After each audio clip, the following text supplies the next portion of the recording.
Ana wong sing duwe anak lanang loro. Sing ragil kandha. Bapak, wene ana aku bondo sing dadi bagianku. Banjur bapake ngedhum bandane kanggo anake loro kuwi. Pirang-pirang dina sakwise, anak sing ragil nglumpukke bandane lan lunga adoh. Ning kono, dheweke ngentek-ngentekke bandane lan urip sak karepe dhewe. Bapake kandha, "Anakku, kowe terus ana ning kene karo bapak. Kabeh duweke bapak, uga duwekmu. Nanging awake dhewe kudu ngrayake iki lan seneng-seneng.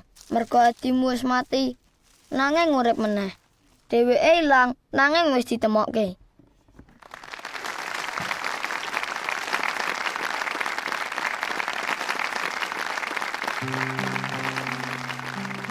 Bener toh? Mesti iso.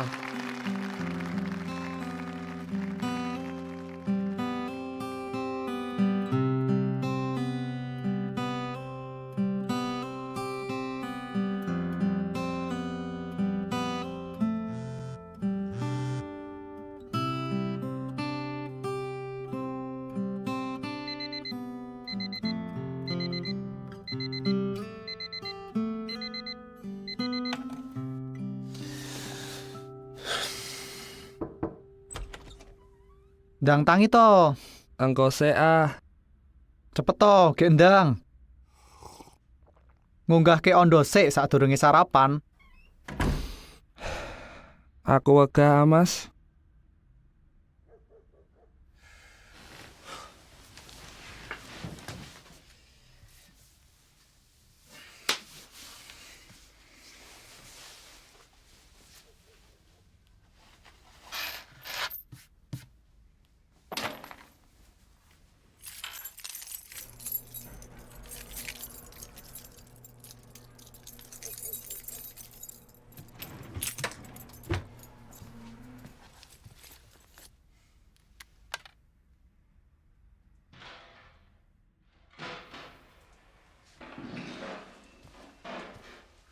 Sik. Abot kuwi James, kene tak ewangi.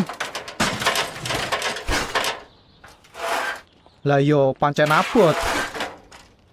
Kudune bocah kae sing ngewangi. Dheke arep wawancara kerja. Wawancara kerja, kok aku ra dikandani? Dheke ya lagi ngandani mau bengi. Iya, wis iso diatur kok. Yo. Iso. Yo. Jenengan iso bayar sisane akhir bulan. Nuwun. Tak mangkat sik. Piringe ditoto ning meja. Yo, mengkon jenengan iso rembukan dhewe karo Pak John. Nuwun yo. Tak mangkat saiki ya. Kowe ra sarapan sik? Rasa. Pak, mau sidane wonge setuju. Yo, Pak, ra sarapan tenan Kevin. ora Pak.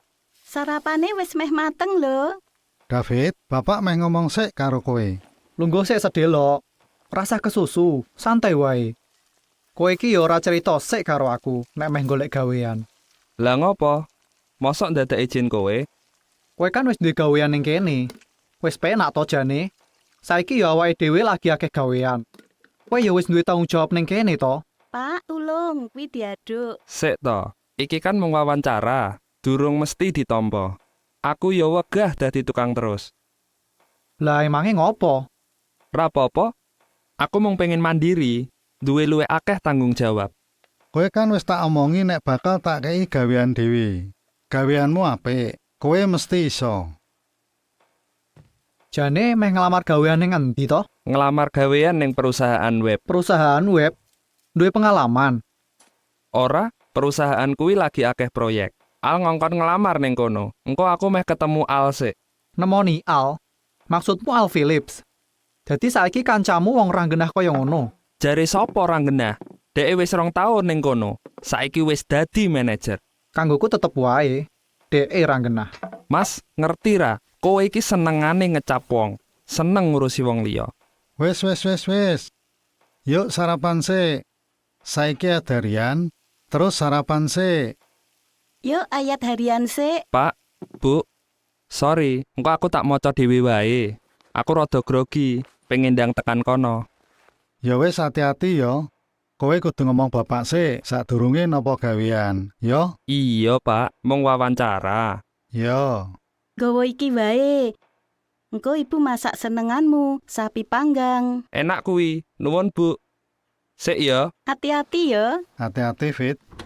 Aja lali khotbahmu. Iya, Pak, beres. Piye nek dhek ditampa?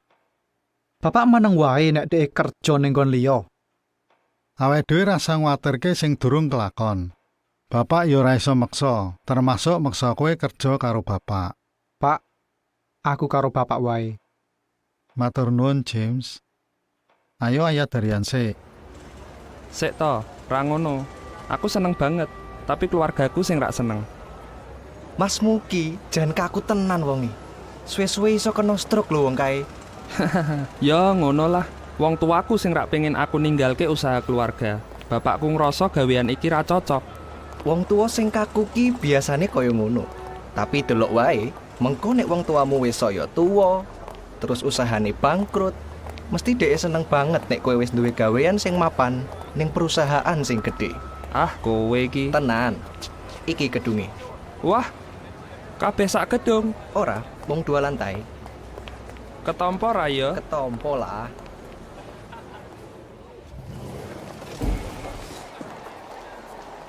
Iki koncoku. Kene ketat banget. Engko aja lali ya. Kowe kudu ngomong sing apik-apik. Kowe pekerja keras, gampang kerja sama, lan siap nampa gawean apa wae. Ya. Mengko kowe iso ngomong ini, "Pak, aku gelem nampa gawean apa wae saka jenengan." Kira-kira kaya ngono lah. Ya. Ya. Aja ditutup sih, Mas.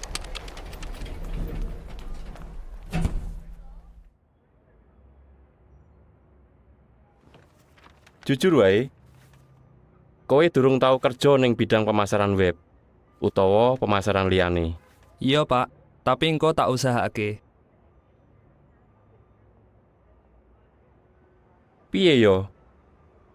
Kowe wonge apik, aku seneng karo sikapmu. Aku ya seneng karo caramu ngomong. Iya, Pak. Matur nuwun. Waktu isih kerja bangunan, sedina iso nganti pirang jam? Ya kira-kira 8 jam. Piye nek kowe dikon melu gawean khusus? Ra apa-apa. Ra masalah. Aku gelem nampa gawean apa wae saka jenengan.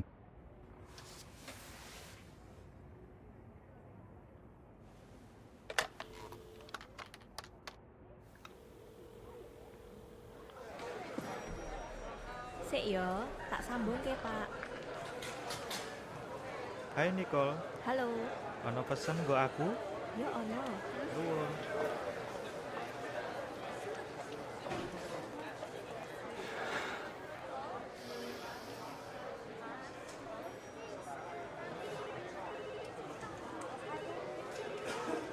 Halo, Purnot. David, iso rene sedelo?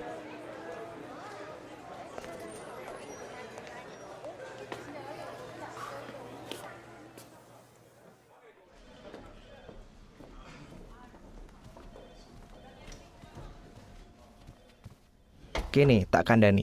Ra ditampa ya. Mergo rak duwe pengalaman kan? Pancen ra duwe. Tapi ra masalah. Dhek seneng karo kowe.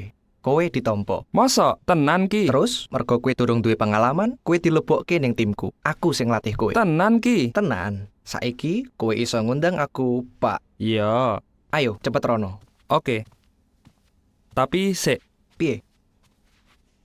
piye nek aku ngeki jawabane sesuk wae? Sing bener wae kowe. Bapakku pengen aku ngomong dhisik karo dheke. Kowe iki piye sih? Ngerti ra? Akeh banget sing pengen entuk gawean iki. Aku ya pengen. Mulane kowe iki rasah dadak takon wong tuamu. Rasah ngrasa salah, Bro. Apa kowe gelem terus-terusan kerja dandani talang karo atap omahe wong? Ya bener sih. Yo pancen, aku mesti bener. Ayo, ngomong karo bos sadurunge berubah pikiran. Oke, ayo. Lah ngono to. Yo, kowe ditampa dadi asisten nggo proyek iki. Nek wis tanda tangan kontrak kerja, kowe bakal dikandani soal gaweanmu. Iki buku soal perusahaan iki. Matur nuwun, aku wis ditampa kerja, Pak Benson. Aku seneng banget. Aku bakal kerja tenanan. Apik, meh takon? Iya Pak. Ben minggu aku ana acara ibadah. Sik yo. Yo, Pak Weber neng saluran loro. nuwun. Aku ana telepon penting. Mau meh ngomong apa? Ra ono, sesuk wae. Oke. Al, tolong terke David ndelok-ndelok kantor iki, terus ajakan nggo tanda tangan kontrak.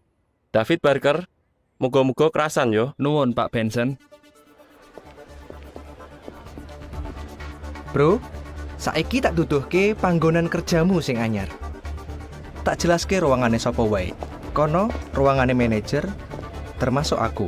Nek iki ruangane kabeh pekerja sing kerja ning kantor iki. Wong-wong sing ning kene kerja ning bagian komputer, pemasaran, riset, desain, ya kaya ngono kuwi lah. Hey Will, komputerku rada lemot. Tolong ndang dicek saiki ya.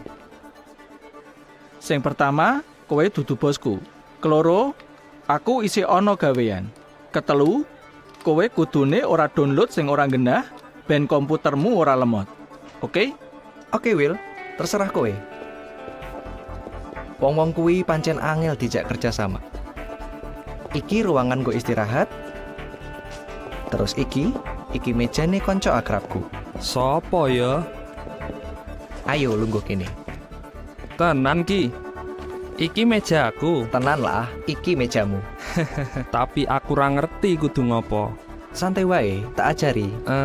Aku meh takon, gawean khusus kuwi apa to?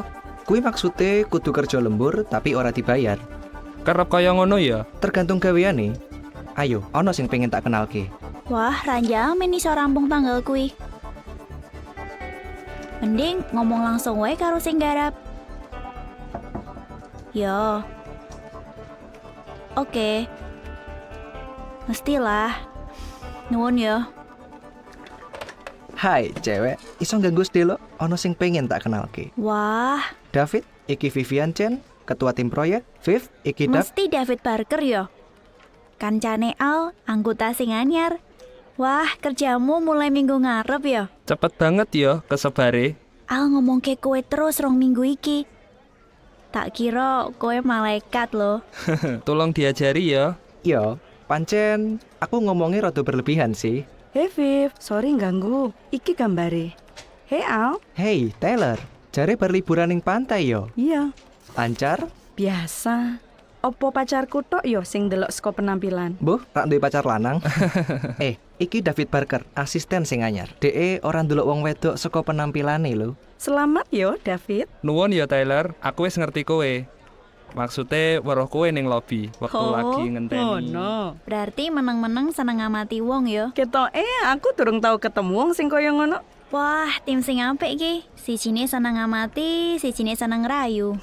Taylor bagian desain. Pisan meneh, selamat yo, Fit. Muga-muga kerasan nang kene.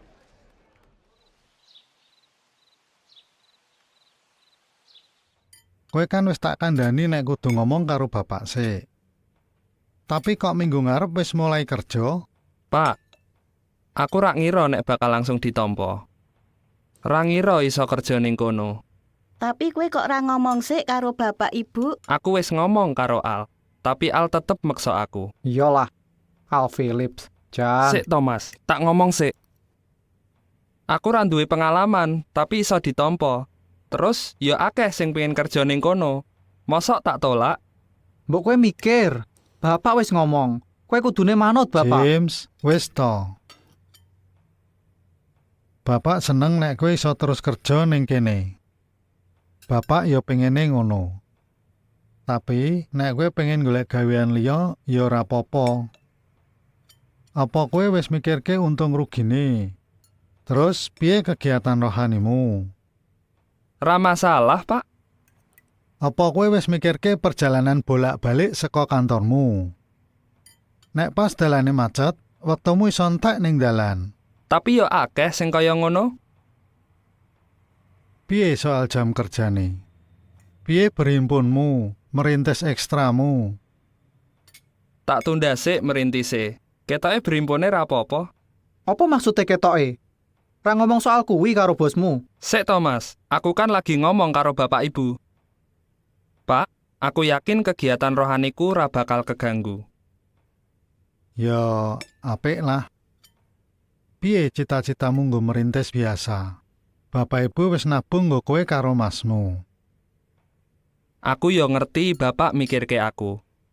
Tapi umurku wis 21 tahun.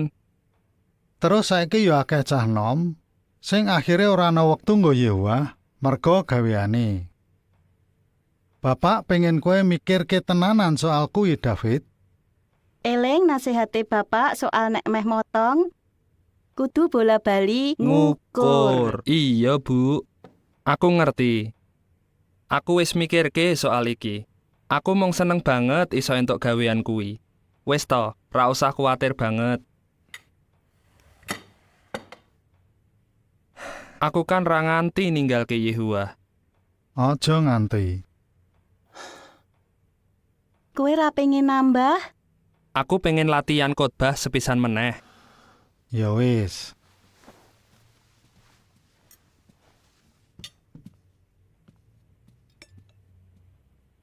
Kerjaane awake dhewe piye? Ya kudu golek gantine.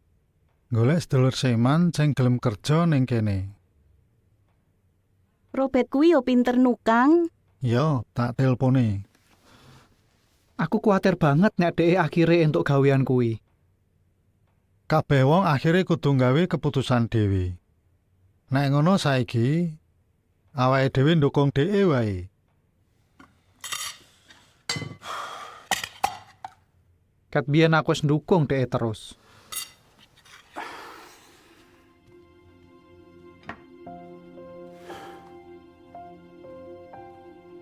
Cah loro kuwi kok yo padu terus. Cah loro kuwi pancen beda banget sipate. Ning loro-lorone pekerja keras, apian lan sayang karo Yehuwa. Mesti iso rukun meneh. Didongake wae, Bu. Ayo saiki ndonga.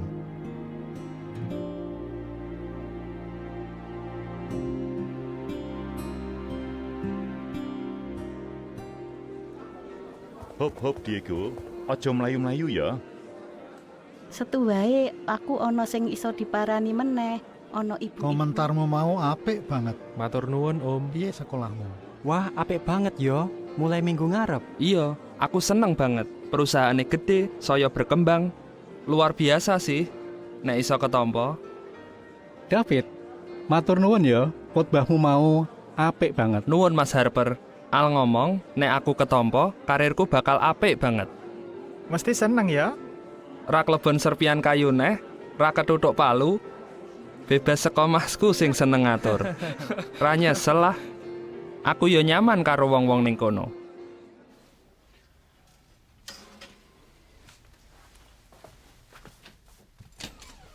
Mesti kancamu Al ra teko berhimpun bengi iki. Mesti ora. Iya toh? Terus, emange ngopo? Aku ngerti nek kowe seneng banget entuk gawean. Aku yo ngerti nek kowe sakjane ra seneng karo gawean ning kene. Kuwi to sing mbok omongke mau. Ra masalah sih nek kowe pengen golek gawean liyane.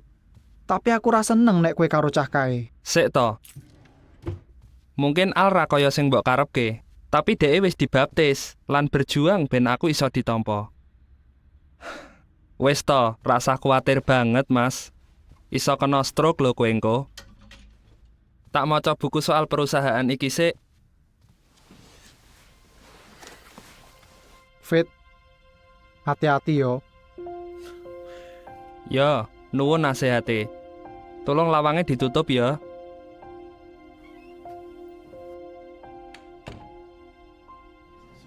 Oke, lanjut. Kowe kabeh mesti wis ngerti nek minggu wingi awake dhewe wis berhasil kerjasama karo Global Prop.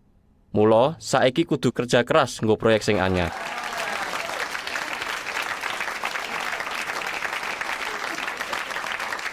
Nuwun banget nggo tim sing wis berhasil nggo kerjasama iki. Bagian pemasaran ngomong presentasine apik banget. Matur nuwun yo. Tapi saiki kudu kerja keras. Awake dhewe dikei wektu nggo gawe rancangane 2 minggu. Proyek rampung 4 sasi. Oke, pancen ora gampang. Iki angel. Tapi perusahaan wis ngetokke duit akeh. Dadi awake dhewe kudu kerja keras. Proyek iki penting banget. Tapi aku yakin kowe kabeh mesti iso. Kudu piye? Ayo semangat. Oke.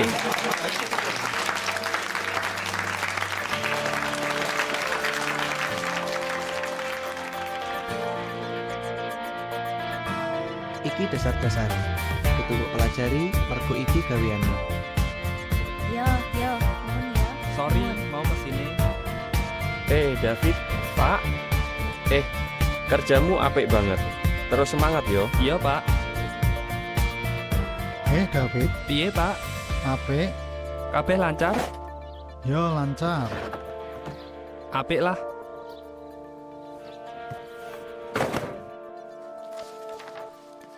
David, main basket yuk. Ayo toh. Raiso. Yo.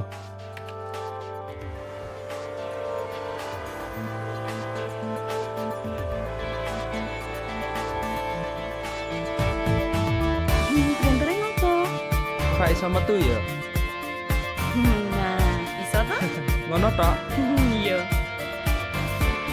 Deloken halaman 17. Oke. Sing iki? Yo, bener, penting kuwi. Oke. James, iso tolong maca? Tangi. Sorry. Mas Harper, tak angkat sik ya. Halo? Kaunggulan wis kaangsalke dening panjenengane kelawan astane. Ning ngareping mripate para bangsa. Kowe kok dadi ngene? Lah ngopo to, Pak? Aku kan isih teko, kadang telat sih. Yo, Tapi Fit, kan aku yo. Tapi kowe kan kudu Coba gatekke. Aku bunga. Jadi teko lan bergaul karo para sedulur ning pakumpulan ibadah kuwi penting. Iya, bener.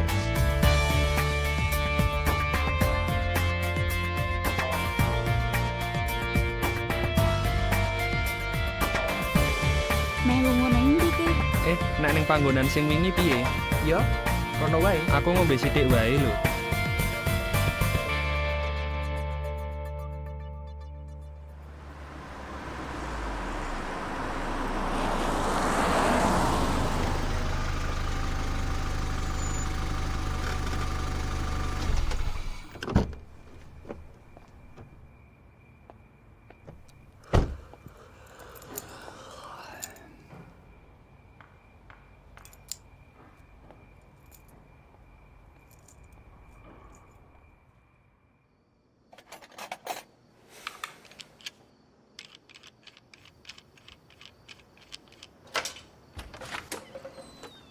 Mas, durung turu to?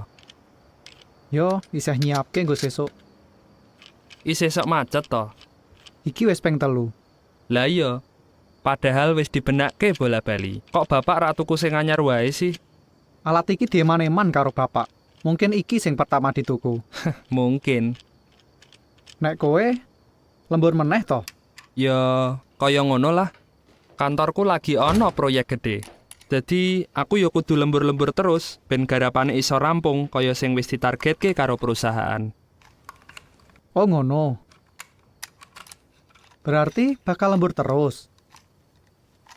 Aku ya ora ngerti juga sih. Tapi aku seneng suasanane. Aku seneng iso tambah pengalaman. Aku ya seneng wong-wonge. Mungkin ya iso bosen juga. Mbuh lah, ra ngerti. Nek saiki seneng-seneng wae sih. Kowe mesti iso. Kowe kan karyawan sing apik. Nuwun. Mas, nek misale kowe gelem, Rasah. Aku ra seneng kerja karo wong-wong sing golek kepentingane dhewe. ya wis. Ya tak turu sik ya. Wis bengi banget ki, aku ngantuk. Sik ya, Mas. David. Aku meh takon. Apa?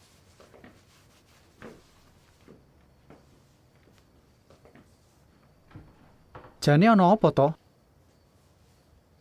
Maksudnya piye, Mas? Tenagamu mung diperes tok ning panggonan kerjamu sing anyar. Pergaulane kuwi ra apik. Kowe iso terpengaruh. Mas, mau tak kira kowe pancen peduli karo gaweanku. Aku pancen peduli gaweanmu. Mulane kuwatir. Rasah. Kowe rasah kuwatir karo aku. Rasah. Piye ra kuwatir? Rong sasi ra brimpun peng 6, ra dinas 3 minggu. Mbok itungi ya. Senenge ngurusi wong liya. Iya, pancen. Kowe ra tau persiapan warta penting, ra tau komentar. Sing mbok omongke mung gawean. Kaya ngono kuwi ra entuk kuwatir. Kowe dadi fotokopine Al Philips. Ngopo terus-terusan nyampuri urusanku? Kowe wis tak kandhani. Bener to omonganku? Oh, jebule kowe peramal juga ya? Aku peduli karo kowe. Nganti saiki aku ya terus dukung kowe. Aku ra pengen kowe kena masalah. Ngono ya. Terserah kowe meh ngomong apa. Ngopo sih kok kowe seneng belani wong kuwi terus? Oh, kowe iri ya?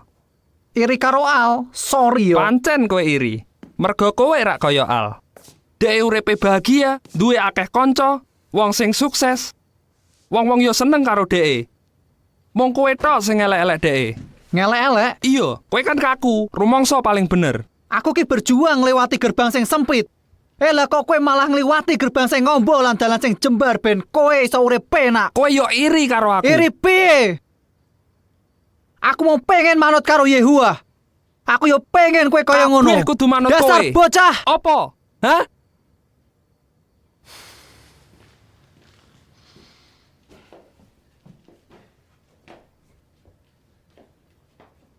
Sakarepmu lah. Aku ora iso nglarang. Bapak ibu ora iso. Yehuwa yo ora iso. Kuwi keputusanmu. Nah, akhire ngerti. Mbuh kowe ngerti apa ora? Nek mangko akhire kowe nganti ilang, sapa sing arep nulungi kowe? Aku wis wegah. Sakarepmu. Ben.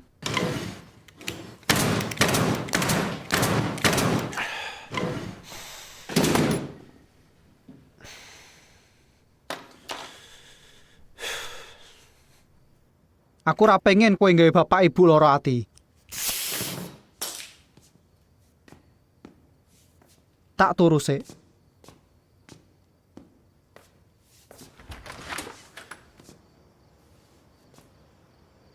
Aku wis ngandani kowe.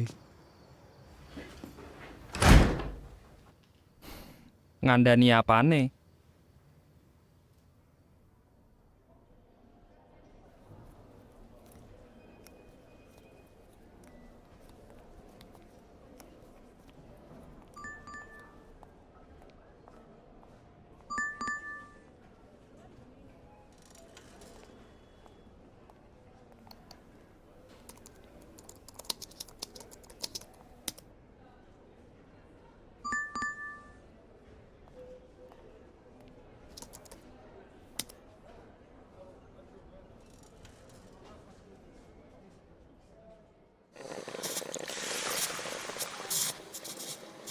Gaweane akeh banget ya. Banget. Bagian pemasaran entuk proyek, terus janji sing muluk-muluk. Nuwun. Nuwun. Terus Pak Benson ngei ceramah ben wong-wong semangat nyambut gawe nggo perusahaan. Akhirnya awake dhewe sing susah. Lembur, ra entuk bayaran. Yo ngono kuwi. Nek ora Pak Benson ngei ceramah meneh. Oh.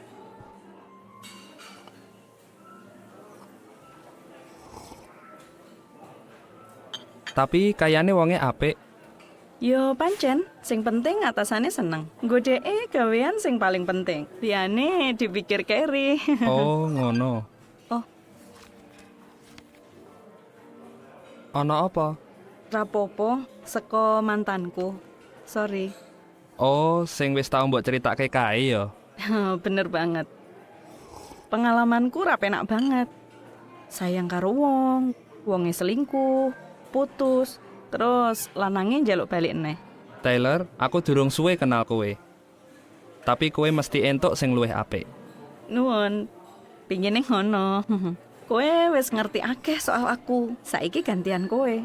Kowe kancane Al.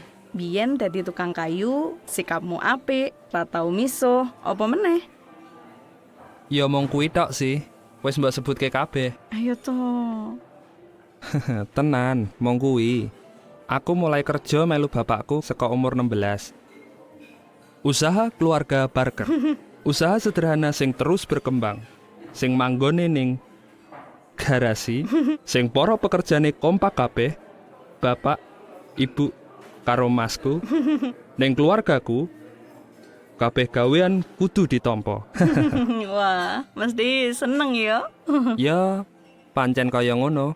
Tapi suwe-suwe bosen, mula golek gawean liya. Tukang kan biasanya seneng miso, tapi kok kowe ora seneng miso? Keluargaku sregep ngibadah. Aku ya sinau Alkitab. Oh, agamamu apa? Kristen. Yo, tapi gereja apa? Saksi-saksi Yehua. Oh ya? Biyen ana kanca sekolahku sing agamane Saksi Yehua. Wonge fanatik banget. Mulane yo akeh sing ngecedeke. Tapi sakjane aku ora ngerti akeh. Ketoke Al bakal goleki nek awake dhewe rak cepet bali ning kantor. Ngono yo. Ya wis. Yuk.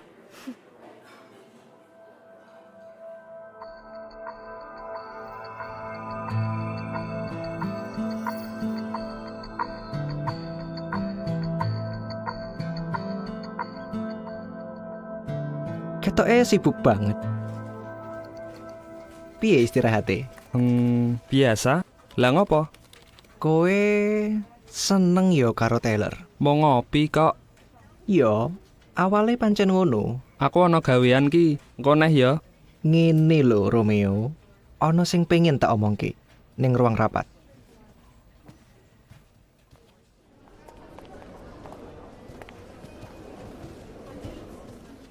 Piye? Sakjane kowe meh ngomong apa karo aku? Kowe eling to Anton sepupuku? Sing manggon cedhak kene? Yo, dhek ngandani aku nek kanca-kancane lagi wae pindah saka apartemene. Terus? Saiki dhek nyewake kamar-kamar kosong kuwi. Terus? Mosok ora ngerti? Kamare loro kosong ning kono. Iso nggo wong loro cedhak saka kantor. Tapi larang banget. Aja kuwatir, Bro. Maksudmu meh manggon bareng Anton? Yo, bener. Ra perlu adoh-adoh, rasah kena macet. Kowe ra diatur-atur meneh karo keluargamu sing sayang banget karo kowe. Terus awake dhewe iso manggon bareng. Kowe kan ngerti nek gajiku luwih sithik timbang kowe. Fit, sedelo meneh gajimu munggah pangkat. Tapi saiki aku durung iso. Masa kowe ra duwe tabungan? Ya duwe. Ya wis, tak omong wong tuaku sik. Kene, lungguh sik.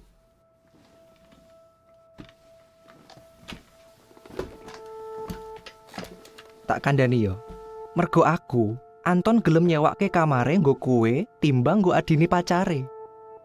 Kudu mbok putuske saiki. Nek ora yo ilang.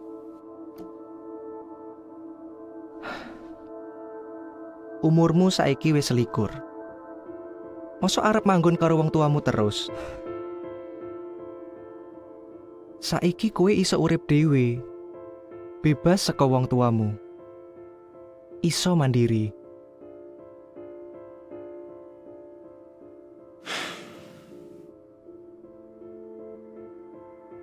Ya wis lah, rapopo, aku gelem. Lah ngono to. Tak telepon Anton sih.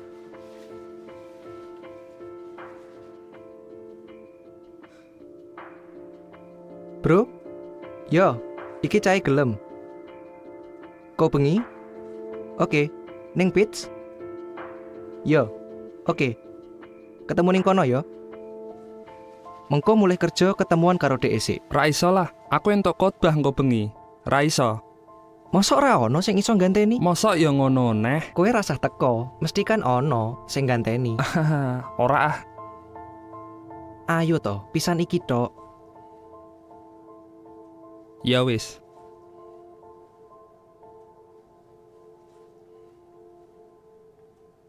Mas Harper, iki David. Apik, Mas.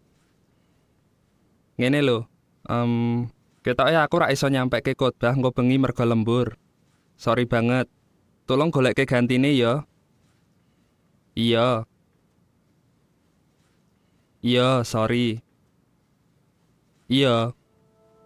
Nuwun.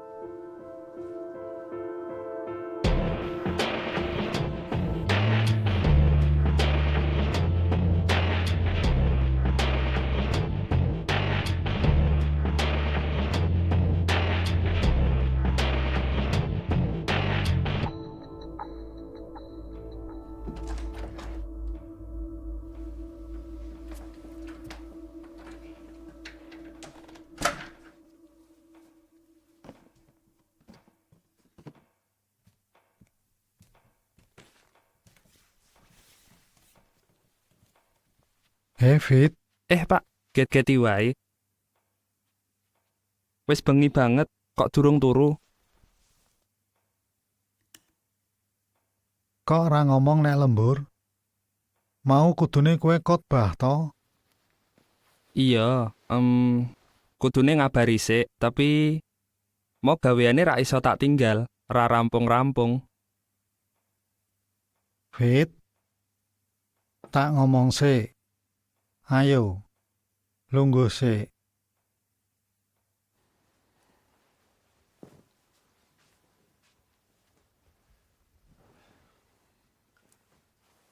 Bapak karo ibu kuatir banget karo kowe. Kowe jarang berhimpun, nginjil, ibadah keluarga. Kayane kuwi wis kerep banget. Iya, Pak. Gaweane lagi akeh banget mergo ana target. Bar kuwi ana target meneh. Aku tahu kerja ning perusahaan gede. Awak dhewe bakal terus-terusan dipeksa kerja keras. Nganti kapan kaya ngono terus? Pak, pas aku kerja karo bapak kan ya ana target, nganti lembur-lembur juga. Kadang ngono. Ning jarang banget nganti ganggu kegiatan ibadah. Gawean dudu sing paling penting nggo awake dhewe. Pancen, Pak, bener. Bapak ngajari sing apik. Kowe ra pengen kerja karo bapak meneh. Kowe ra perlu lembur-lembur. Gajimu ya iso tak tambahi. Ora, sorry. Bapak karo Mas James mungkin cocok gawean iki, tapi aku ora. Aku seneng kerja ning kono. Kanca-kancaku ya apian. Pokoke aku seneng. Nyatane kuwi nggawe kowe adoh karo Yehuwa. Ora kok. Ora nganti kaya ngono. Neng Alkitab ana contoh wong-wong sing awale ngrasa ngono. Tapi akhire adoh saka Yehuwa. Tapi kan aku ra kaya ngono. Ana ayat apik ning Alkitab. Mungkin iki cocok. Neng Ibrani 2 ayat 1.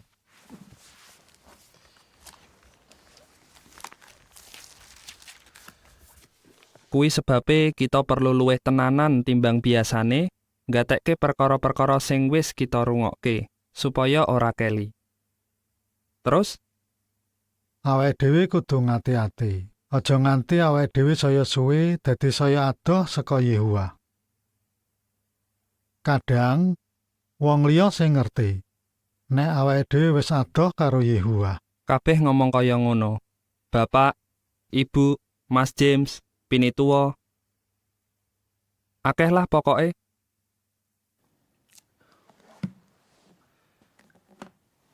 Oh iya, Pak. Nuwun wis ngandani aku.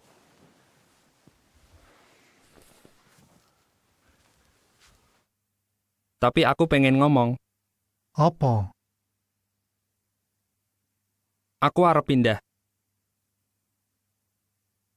Hah? Neng ndi? Apartemene Anton, sepupune Al. Ngopo kok pindah? Aku pengen bebas, pengen mandiri. Bebas piye maksudmu? Aduh, Pak, opo ndadak tak jelaske? Aku ditakon-takoni terus. Arep ning ndi? Lunga karo sapa? Kowe nonton film opo? Kuwi kanca sing ra genah. Kowe ora entuk internetan ning jero kamar. Aku ra seneng diatur-atur terus. Aku ngerasa ra bebas. David, awake dhewe manut patokane Alkitab. Kowe ora ngekang awake dhewe, malah Aku nglindungi. wegah nek uripku diatur-atur terus. Aku pengen bebas. Kabeh kan tanggung jawab karo Allah.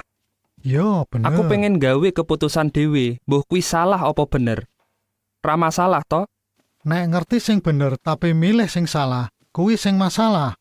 Pak, ono apa ki? Rame banget. Iki lho David ngomong. Nek memang nggo ning apartemen bareng karo Al lan Anton, sepupune Al. Hah? Ngopo kok dadak pindah? Aku ra pengen jelaske apa-apa saiki. Intine ben aku luwih cedhak nek mangkat kerja ning kantor. Maksudnya piye? Kowe wis penak ning kene. Luwih hemat. Wong-wong ning kene yo sayang karo kowe. Lah kuwi sayange kebangetan. Ora ngono, Fit. Iyalah. Pokoke aku ra seneng nek terus dingonoke. Terus kowe meh gabung jemaat ndi? Durung ngerti, Bu. Bapak ono kenalan neng kono. Mungkin bapak iso nelpunke. Ora, rasah. Engko tak golek dhewe. Mengko wae lah. Aja ngono to. David. Kuwi sing kudu mbok golek isik. Wis to, Bu. Apa kowe iso mbayar sewane? Oh iya. Aku pengen njupuk duit sing ditabung nggo aku. Kuwi kan nggo kowe merintis. Kuwi kan duitku. Meh tak nggo apa wae sak karepku to. David. Rapopo, Bu. Jupuken. Nuwun. Wah. Lagi nggawe masalah apa meneh bocah iki? Rasah melu-melu, Mas. Lah ngopo? Aku wis krungu kabeh kok. Dadi kowe meh manggon bareng karo Anton sepupune Al? Pacare sing dineh yo sing sok nginep ning kono? Maksudmu Anton kuwi dudu seksi? Iya to? Kowe ra crita mau. Mesti akeh sing rak diceritake. Saiki akhire kowe karo Al iso bebas arep ngopo wae. David, nek kowe kaya ngono, mengko kowe iso kena masalah. Rapopo, aku iso ngatasi. Ben iso lembur terus to? Kuwi ra cocok blas karo khotbahmu sing tak genteni mau. Sing bahas soal ngutamakke Yehuwa. Rasah melu-melu, Mas. Neng yo ora apa-apa juga sih. Mungkin Yehuwa nganggep kowe ora cocok nggo nyampe ke khotbah kuwi. Wes. David, kowe ki ngopo to? Lah tenan to? Iki sing mau tak omongke karo bapak. Aku wis wegah diatur-atur terus karo keluarga iki. Aku meh pindah saka kene, manggon karo kanca-kancaku. Aku iso bebas ngopo wae. Wes lah rasah diurusi. Ben rasake dhewe akibate. Pak, kok dadi kaya ngene?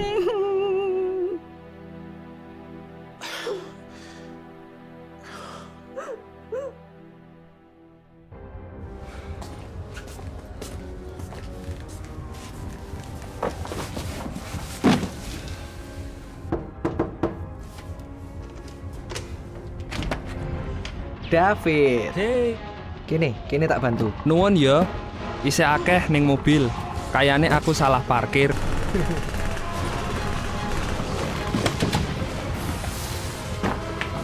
Piye, Bro?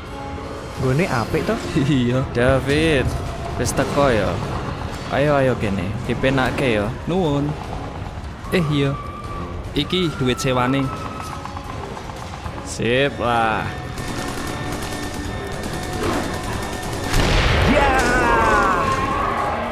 Ayo, delok-delok sik. Kono dapure. Terus iki pacare Anton, Jessica. Oh iya, iki David. Sing arep ning kene yo. Hey. Ya, sing meh ning kene. Oke. Gelembir? Ora ah. Oke. Delok-delok sik yo. Iya. Iki kamar mandine. Iki kamare Anton. Jessica manggon ning kene? Ora, dhek mung kerep nginep wae. Ayo yo.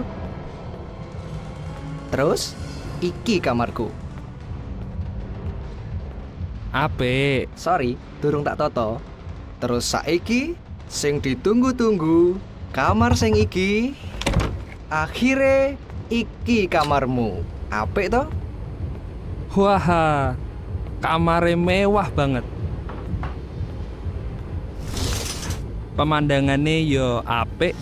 Aja ngece kowe, kudune bersyukur manggon ning kene. Iki kamarmu. Bejo banget lo iso ning kene. Tapi regane larang banget. Kowe kan bakal munggah pangkat. Mobilku? Yo, aku wis kondo Anton nek minggu ngarep aku meh gawe pesta.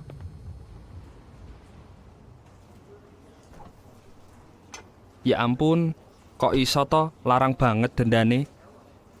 Kudune wis nyambung ki. Oh, iki undangane. Saiki tinggal nulis jeneng-jenenge. Apa? Nek aku ra urusan sugih kaya apa. Kowe iso entuk sing luwih apik. Nek aku wegah karo wong kaya ngono. Mesti wis tak putus ket biyen. Sepatu iki saka dheke lho. Ngono to. Delokon kuwi, timi awak dhewe iki pancen hebat banget. Anggotane tetep kerja padahal wis istirahat. Sakjane lagi ngopo to? Aku arep nganakke pesta minggu ngarep. Aku karo David meh ngundang wong wedok sing ayu-ayu. Kira-kira 70. Aku melu ya. Minggu ngarep yo. Ketoke ana acara karo pacarku. Tak kabari neh yo. Halah, dibatalke wae acarane. Ngono yo. Ya wis lah, engko aku tak ngombe alkohol sing akeh. Apik.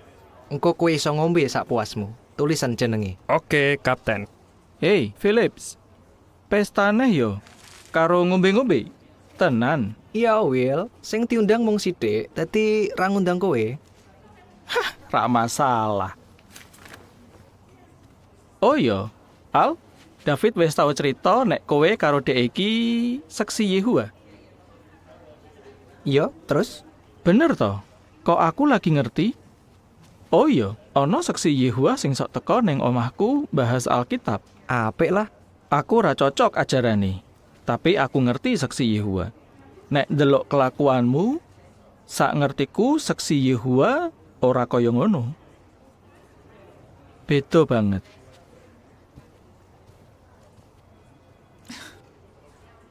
Dek ngomong ke soal apa sih? Kok aneh banget? Iya, pancen aneh. Dasar wong edan. Jarene kowe saksi Yehua. Iya, bener. Rasah ngomong ke agama ning kantor. Tapi iki kan lagi istirahat. Tonggoku ya ono sing saksi Yehua. Wonge ya apian, tapi ya rodok fanatik ngono. Mergo sinau Alkitab. Sinau apa? Ya sinau nek Gusti Allah kuwi jenenge Yehua, putrane kuwi Yesus Kristus.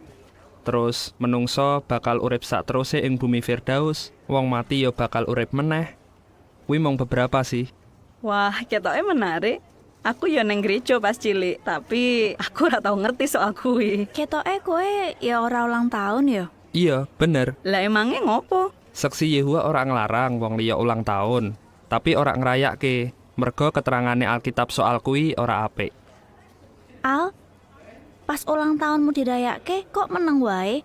Aku ra masalah soal kuwi. Kuwi masalah hati nurani. Wis, saiki kerjane yuk. Sik, bukane ning agamamu nek salah dihukum.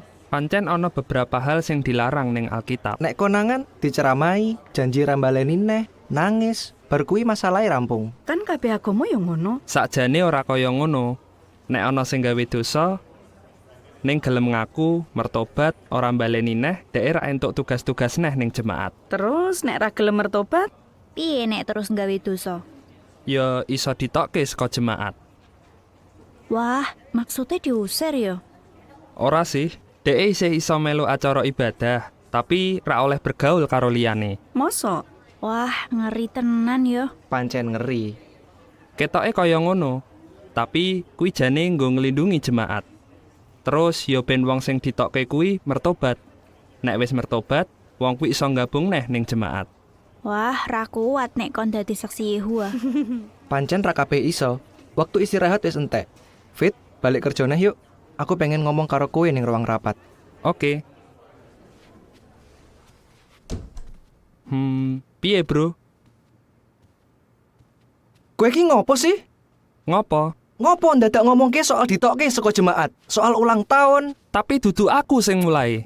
Kudune kowe rasa kakean jelaske sing macem-macem. Lah wong aku ditakoni kok, terus aku kudu piye? Ganti topik. Kowe ra iso maksa wong liya ben percaya. Aku ra meksa kok.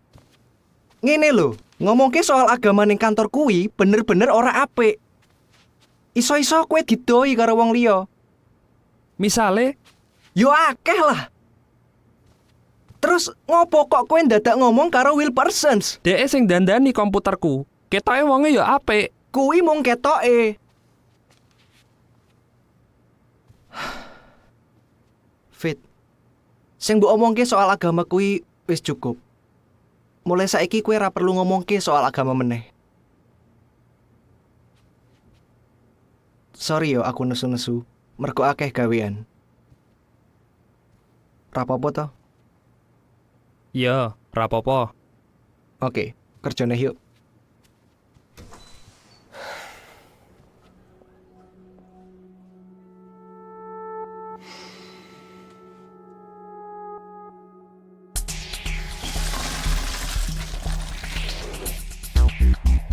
Rasa khawatir, acaranya kan mulainya 10:30. Mungkin malah jam 11. Kue mesti tak anteni.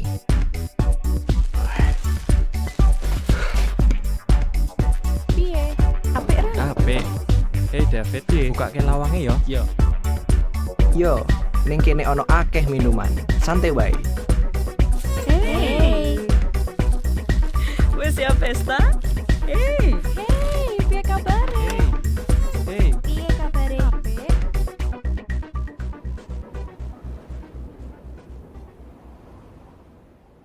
Bu, iki teh jaene, ben wetengmu rada penak. Nuwun, Pak.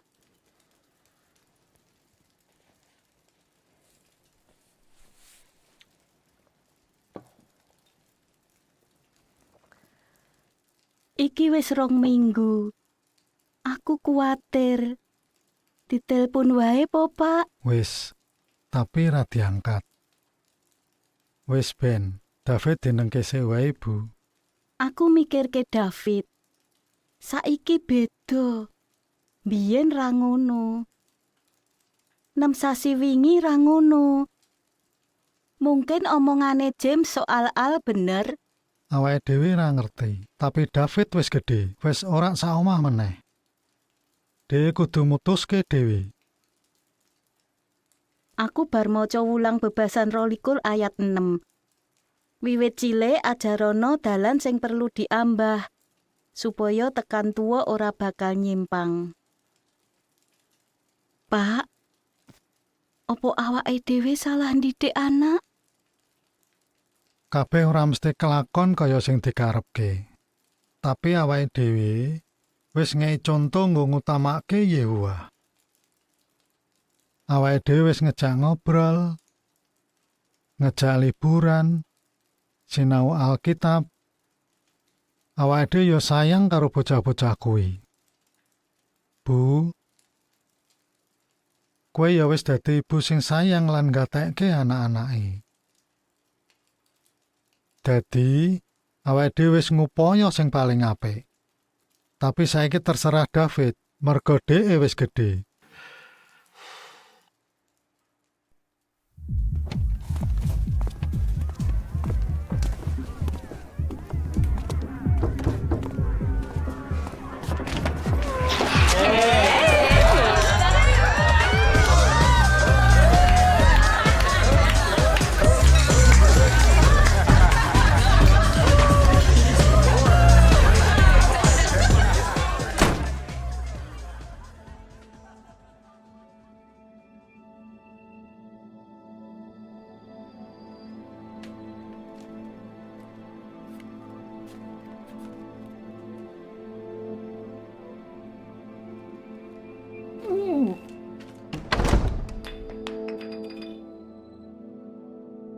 Terus bagian desain wis rampung garap tolong desain mau bengi. Timku mung perlu ngubah tata letake. Kuwi laporane. Mesti iso rampung. Nuwun Vivian, lan liya-liyane nggo laporane. Oh yo, kerjamu ning perusahaan iki apik banget. Tapi ojo berpuas diri sik.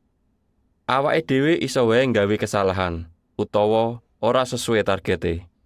Dadi, awake dhewe kudu tetep ngupaya tenan ben kabeh gaweane iso rampung. Ben kantor pusat ngerti nek cabang iki sukses.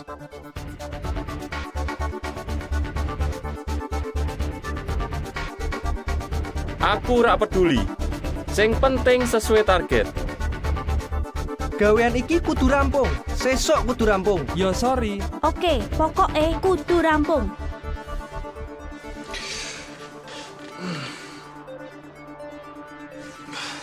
Ngene cara mainnya. Gampang toh? Yo, gampang.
Hey Viv. Wah, Mas David. Piye acarane? Yo acarane seru banget, tapi bar kuwi ana sing muntah-muntah ning ngarepku. Hi, wis maca email? Wis soal apa to? Ketoke penting sih, nganggo kelambi sing apik yo. Awake dhewe kudu ketok keren. Tenane. Tulung yo, iki dikek Al. Ya, oke. Oh iya. Kowe ngerti Tyler lunga ning ndi? Setu wingi dhek telepon, jarene cuti Senin karo Selasa. Oke, nuwun. Yo, jo kuatir. Tak siapke. Oke. Nuwun. Hey bro, wis maca emaile? Yo, ketoke penting. Pancen, jarang banget kantor pusat ngunjungi cabange awake dhewe. Jarene sih seneng banget karo hasil kerja cabange awake dhewe. Arep ngopo rene? Mungkin ngei tambahan modal, terus awake dhewe entuk bonus. Apa kuwi termasuk aku? Yo, mungkin gajimu yo bakal munda. Wah, cocok banget ki. Wis kudu mbayar tagihan kartu kreditku. Santai wae, sasi ngarep kue bakal disoki berkah nganti luber. Kaya kandhane Alkitab to. Ngerti ra? Nek dina iki karo sesuk Taylor ra mlebu. Ngerti lah. Mungkin dhek dijaki lunga karo mantan pacare. Oh, ngono. Mulane to, kowe iki aja mau ngejaki ngombe kopi karo ngobrol. iso dimbat wong liya lho. Aku durung siap nek kon serius. Jari sopo kon serius? Ra kudu. Pacaran yo pacaran wae. Tulung kek Keviv. Omongke wis apik. Semangat yo, Bro. Sesuk dino sing penting. Oke.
Halo, iki David Barker.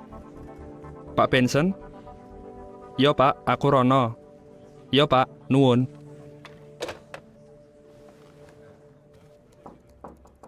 Kula nuwun Pak. David, lungguh sik.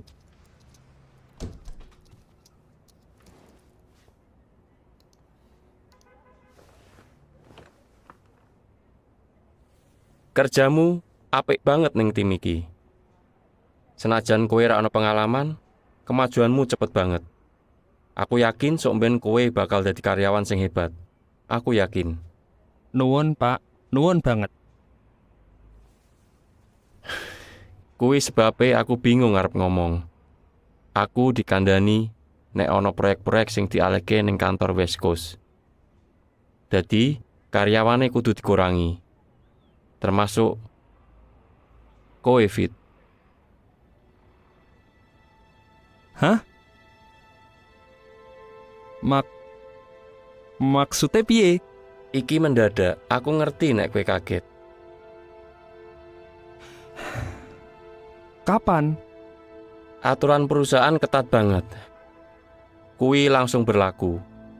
Kowe durung suwe ning kene, tapi aku iso ngeki kowe gaji 2 minggu. 2 minggu? Nek sok mben ana kebutuhan, kowe bakal tak undang neh. Terus kowe yo iso nggunakake jenengku nggo nglamar gawean. Kok iso ngene sih? Salahku opo? Aku yo ora ngerti, kudune ra ngene. Aku ora ngerti. Aku kan wis kerja keras. Aku wis berusaha mati-matian nggo perusahaan iki. Fit, engko tak golekke gawean liyane. Aku duwe kenalan. Golek gawean, keadaan kaya ngene. Sing bener wae kowe. Sabar, Bro. Kowe penak isih duwe gawean, duitmu isih akeh. Lah aku tagihan kartu kreditku sing kudu tak bayar akeh banget. Asuransi mobilku sasi wingi yo durung tak bayar.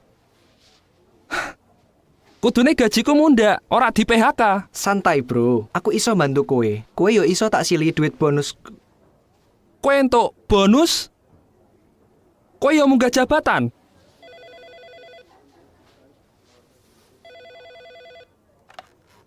Halo? Yo, dhek ning kene.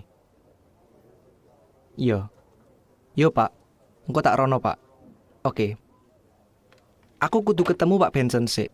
Engko ketemu neh yo.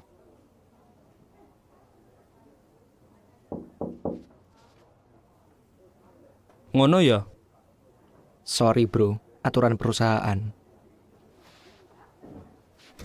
Pak Barker, barang-barangnya iso diberesi?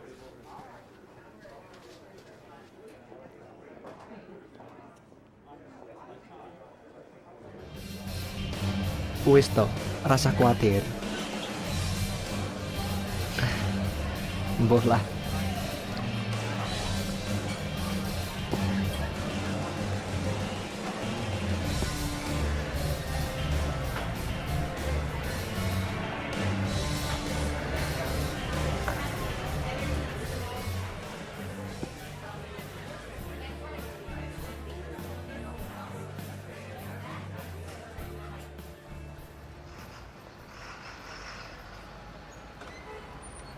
Fit, engko aja ngomong yo nek di PHK. Ngomong wae nek lagi golek gawean liya. Aja kuwatir, aku duwe kenalan. Engko tak golekke nek sempat. Nek sempat, bro, aku butuhe saiki. Beriman to, percaya aku, mesti tak bantu wis. Percaya? Mergo percaya kowe aku dadi ngene. Wah, santai bro. Kowe iso kerja, kuwi mergo aku to. Ya wis, ayo mulih.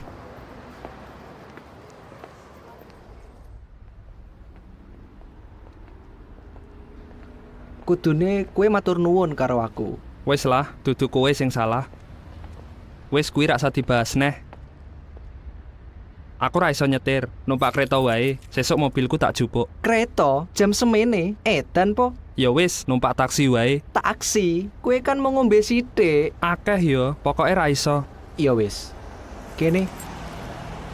Ojo lah, kuwi bahaya. Kene balekke kunciku. Kowe ngombe sithik tok wis mabuk. Nek aku ora. Suwe-suwe kowe kaya ibuku. Ndang mlebu.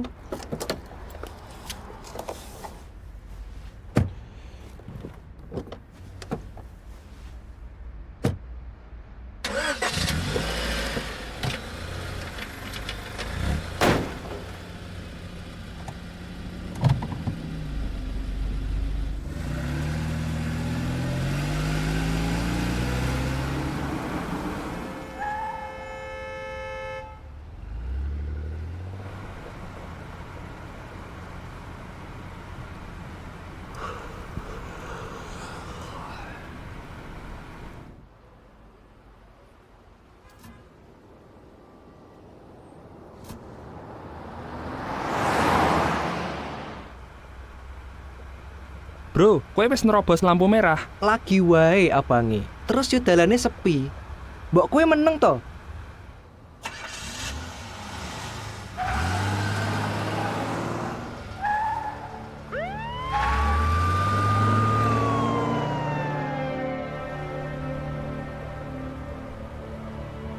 Wah, apik tenan ki.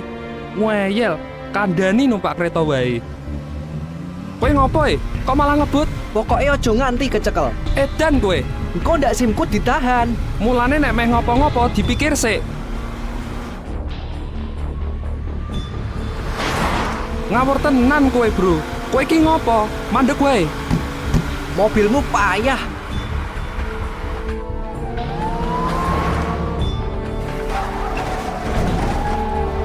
Kok malah ngebut to? Wes, meneng wae. Rasa ngomong. Piye to? Nabrak lho.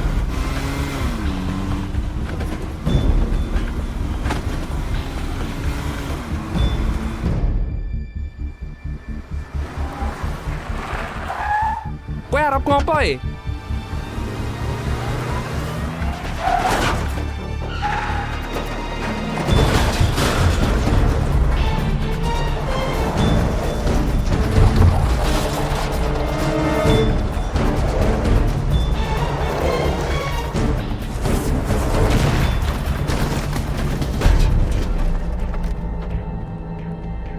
Kowe piye to, bro? Kok malah ditabrake? Wes to, kok tak ganti, ndang melayu. Melayu piye? Mesti ngerti saka plat nomorku. Ngomong wae dicolong. Ya ora iso lah. Halah, ndang melayu.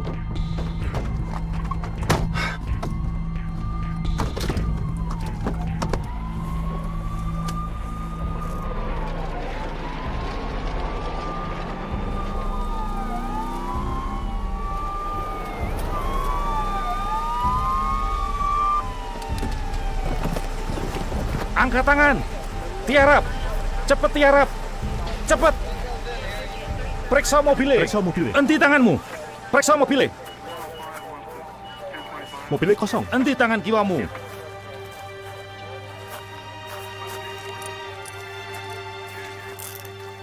Tangan tengen neng buri.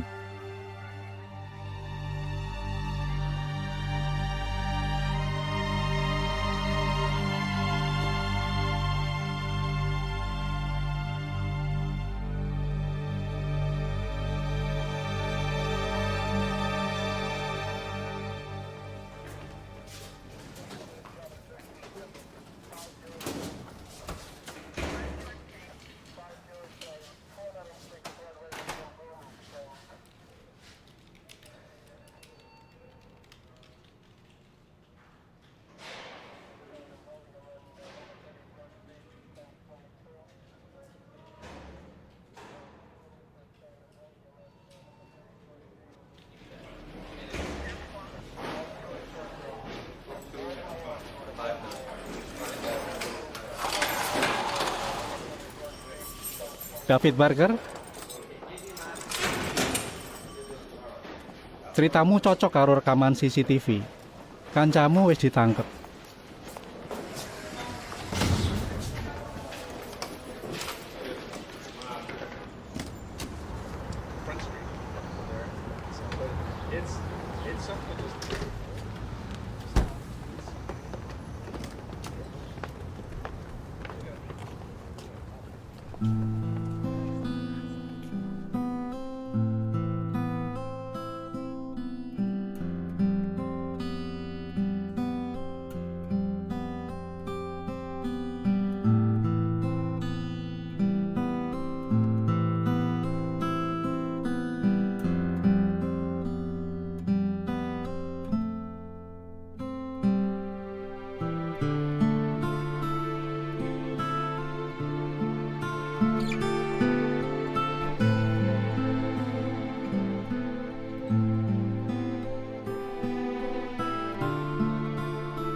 Halo, Taylor.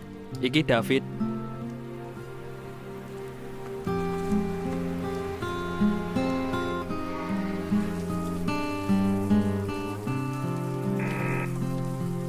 Halo?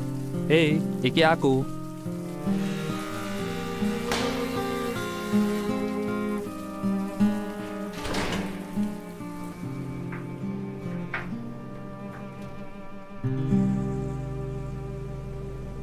Aku rak ngira hal kaya ngono. Karepe piye? Lah mbuh. Biasane ra kaya ngono. Yo muga-muga dhek entuk pengacara ben masalah ndang rampung. Yo, muga-muga. Aku yakin Al mesti iso. Jenenge wae Al. Iya. Nek kowe piye? Piye rencanamu? Aku meh golek gawean. Gawean apa wae. Paling mung kuwi tok. Mbuh lah. Kowe iki pinter, jujur, pekerja keras, mesti iso entuk gawean meneh. Rasa kuatir. Nuwun. Aku ya pengene ngono.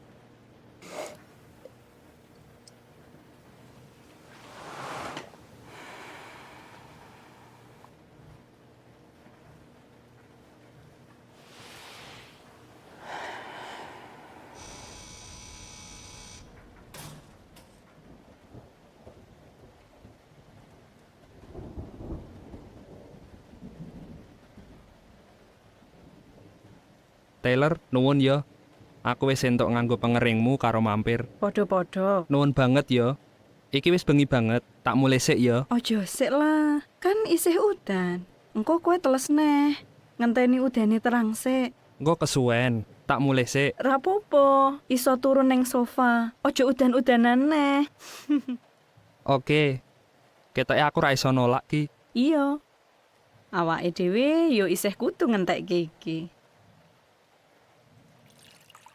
Hati-hati. Nuwun. Kowe ra apa-apa ngobrol karo bekas napi. Napi sing kere, sing pengangguran, sing rak duwe mobil. Sing ra ndelok penampilan tok.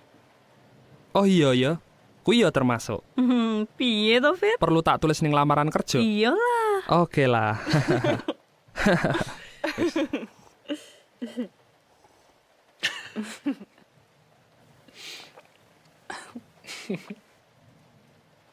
Oh iya. Aku mesti kangen karo kowe.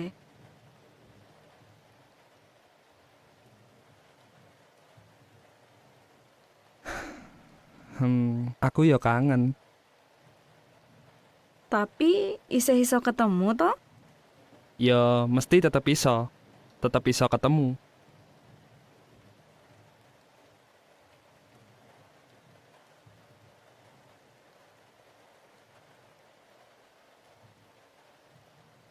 David. Rasah mulih yo.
Yehuwa, aku salah.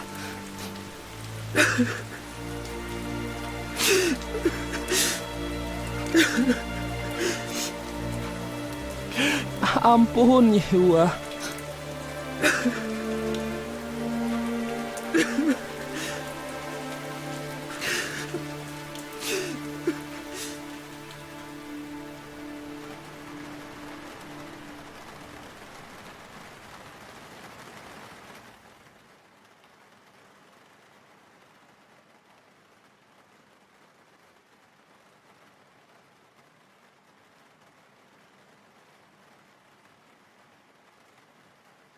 Manasye kuwi jahat banget. Apa dheke ora iso diampuni? Apa wis ra ana harapan? Ayo diwaca loro Babat 33 ayat 12. Sakjroné nandhang sangsara mau, Manasye ngasorke awake ana ing ngarsane Allah. Lan ndedonga nyuwun pitulungan. Yehuwa ngapura Manasye. Apa pelajarane? Wong sing gawe dosa, senajan dosane gedhe, tapi nek dheke martobat, ora mbaleni neh, berusaha manut karo Gusti Allah, dheke iso diapura. Isih ana harapan. Yehuwa mesti bakal ngapura wong sing salah kuwi. Sesuk bengi cuacane bakal cerah, dadi ra perlu nganggo payung meneh. Kegiatan jenengan ora bakal terganggu meneh. Ramalan cuaca bakal dilanjutke sakwise berita olahraga. Balik meneh ning Kayane sesuk awake dhewe isih kudu kerja ning jero omah. Saiki turu wae, Bu. Ojo lali, Pak, sesuk truk sampah teko. Ya, Bu.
David?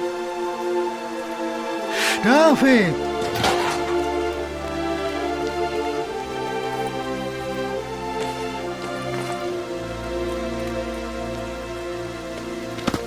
Akhirnya kue bali, Fit. Bapak kangen banget.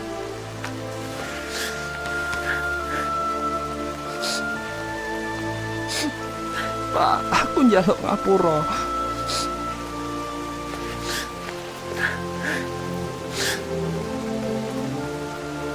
Aku pengen bali.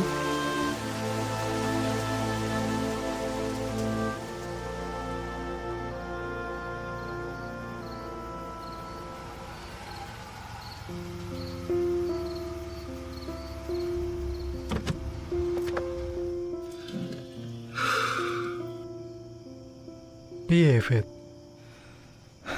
Lega, sedih, gugup. Aku bener-bener gelo banget. Mergo aku wis nggawe elek jenenge Yehuwa.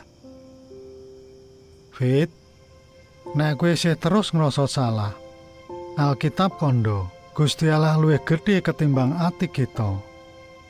Yewah kuwi apikan, seneng ngapura. Iya, Pak. Iya. Tapi piye? Nek ditokke saka jemaat. Aku wis nggawe susah bapak karo ibu. Nek pancen ngono, ya ora apa-apa. David, Pinito pengen banget bantu kowe. Dadi apa wae keputusane, kuwi bukti tresnane Yehuwa nggo kowe. Nuwun, Pak. Nuwun. Tak anteni ning kene ya. Iya.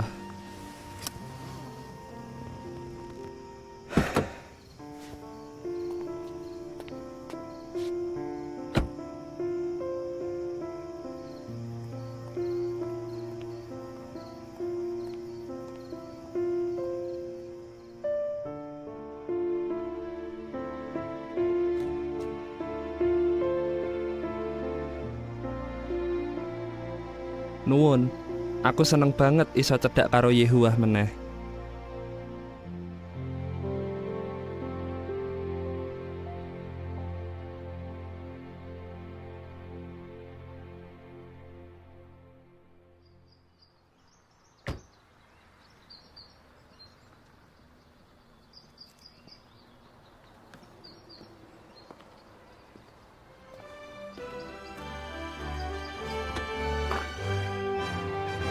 Rasa bunga peparingi Gusti, wong-wong kudu dikandani.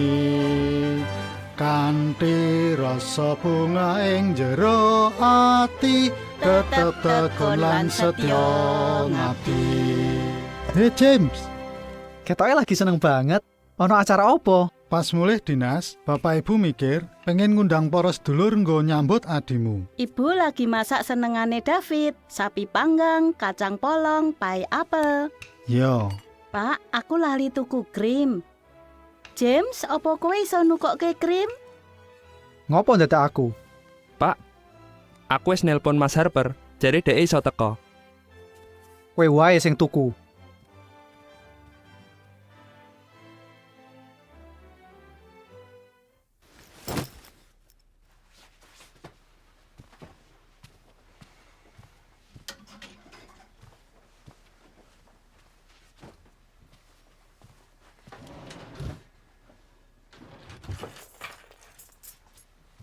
terus kowe melu ngono ing ndi? Ora ngerti. Mungkin ning kancaku. Sementara pengen lunga saka kene. Oh, ngono. Jane, Pak. Aku ki bingung. Aku sing tetep kerja nggo keluarga. Aku sing tetep manut. Aku ora tau gawe dosa gedhe. Tapi bapak ibu ra nyanyi nggo aku. Ra ono pesta. James. Sik, bapak pengen ngomong sedelo.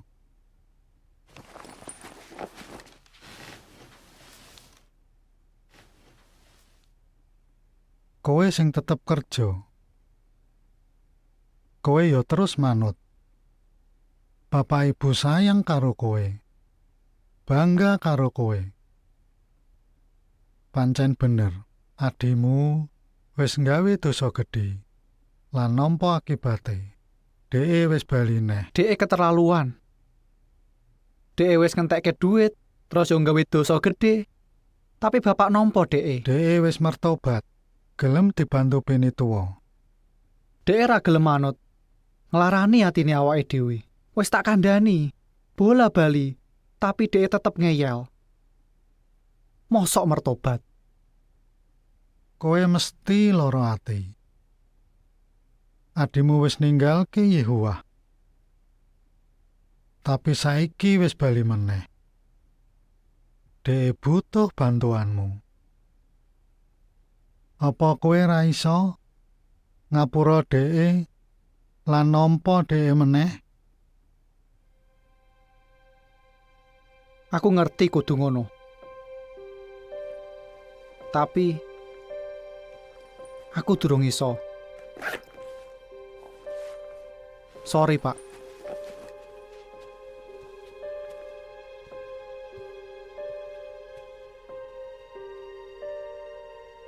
Nuwun. Ayo diicipi, kuwi panganan senengane David lho. Iya toh. Iya, Untung aku wis njupuk. Kudune ngono. tak njupuk kentangnya sik. Bu, iki enak banget. Iya toh. Ibu. Iya. Nuwun. Iya, dhek semangat banget. Pas mau aku promo, dhek tak setelke video. Dhek seneng banget. Iya, videonya mau cocok banget. Nuwun. Bar nonton video kuwi, dhek ngomong nek wis teko beri. Iya, nuwun. Akhirnya mau tak jak ndelok bareng.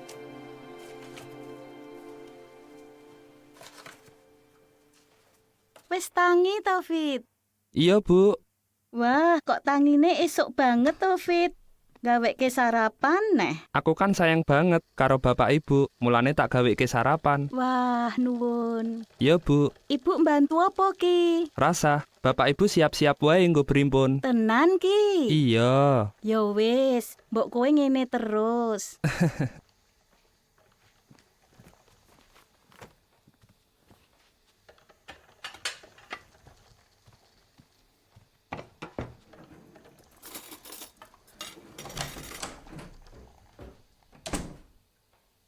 Mas, wis mulai? Sedelo tok. Mong jupuk barangku.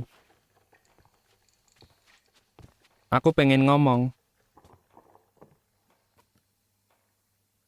Ngapura ya.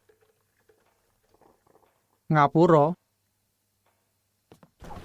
Iya. Ngapura, Mas.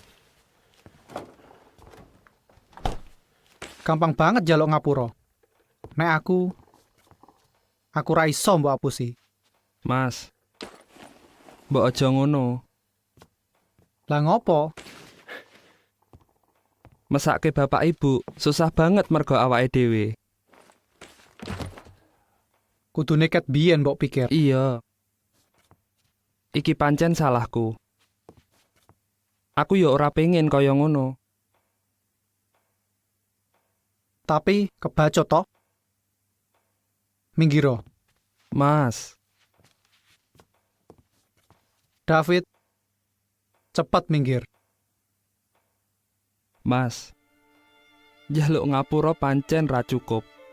Tapi tulung. Sedhelok. Rungokke aku sik.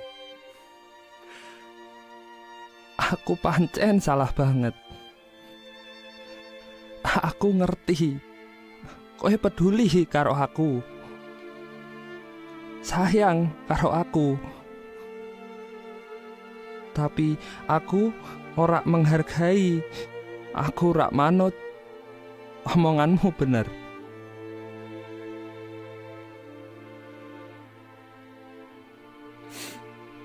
Mas, kowe tak hargai.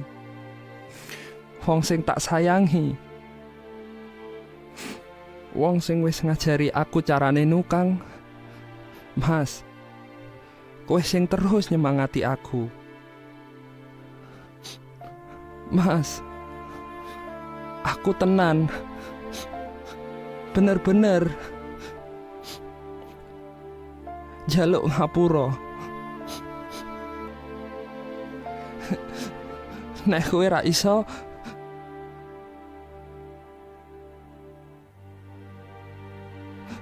uripku susah banget.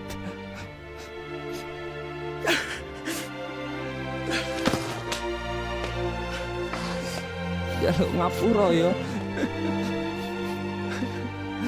Jaluk ngapura, Mas.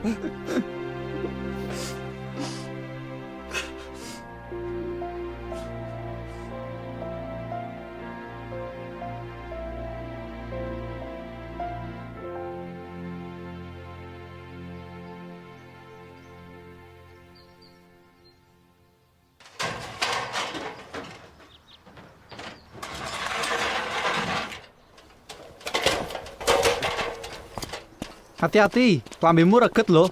Rapopo.